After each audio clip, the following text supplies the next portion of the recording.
So I'm Aiden. I'm 16 years old. Just started college. I do a lot of fishing. Just started up a bit of hunting. I like to do a bit of longboarding, and I had a quite popular Instagram page for quite a while.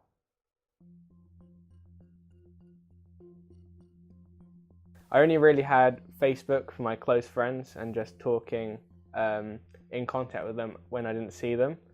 Um, but then I started to see potential in where I could grow. I had a passion for motorbikes, and I really wanted a collection of photos of motorbikes that I like. And I saw other pages on Instagram of similar things where they have almost a collage of pictures. So I just started doing that.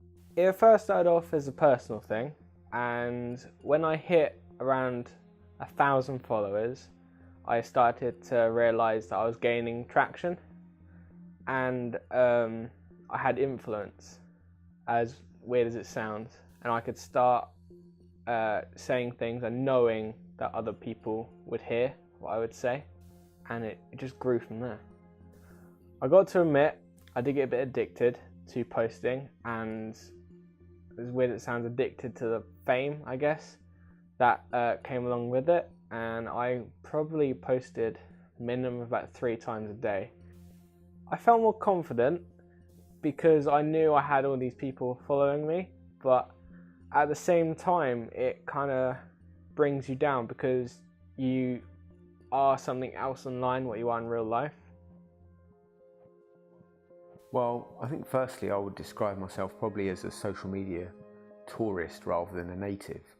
So my experience is limited of actually using it myself, but what I would say is you can certainly see that it's significantly changed the way in which we live as a society. So, I mean, from the extent, I think there's lots of good things about it. So if you look at the way in which people can communicate more effectively to each other, I mean, certainly we've seen examples not only in terms of for friends and families, but equally, I think for in terms of politics and political change. So if you look at some of the things in the Arab Spring uprising, and contributed to that as well was the sharing of social media and the ability of people to get messages out really quickly. So certainly there's been a fundamental change in communication, which has undoubtedly been an improvement. I think on the downside, however, we've certainly seen the rise of some really concerning things, and the things that are affecting young people, and equally the way we communicate to each other.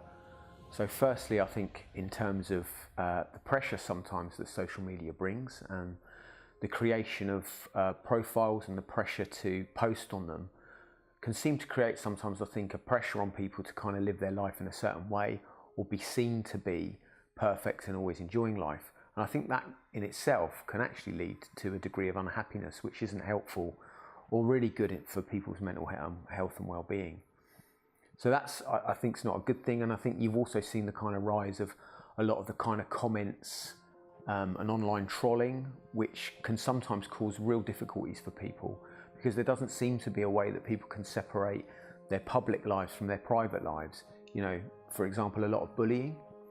We've seen that where people are driven to suicide, unfortunately, by being hounded, not only when they're out in school, but equally when they're in home through their social media channels. So I think, and learning actually to confront that as a society is something I think we're still grappling with.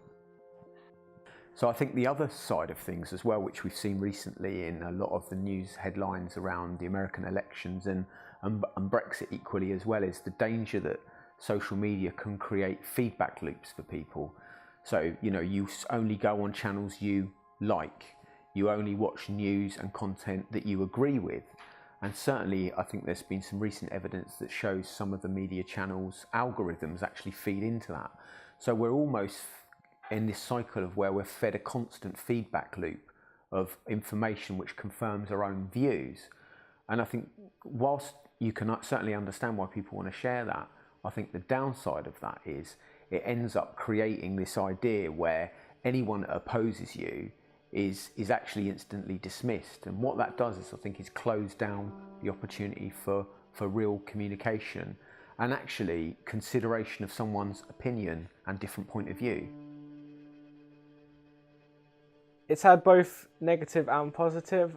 Positive in the way that you can talk to people from different countries within a click, and negative within the fact that even the people close to you, you kind of distance from them. Rather than talking to them face to face, you're talking to them via a screen, and it kind of becomes unpersonal.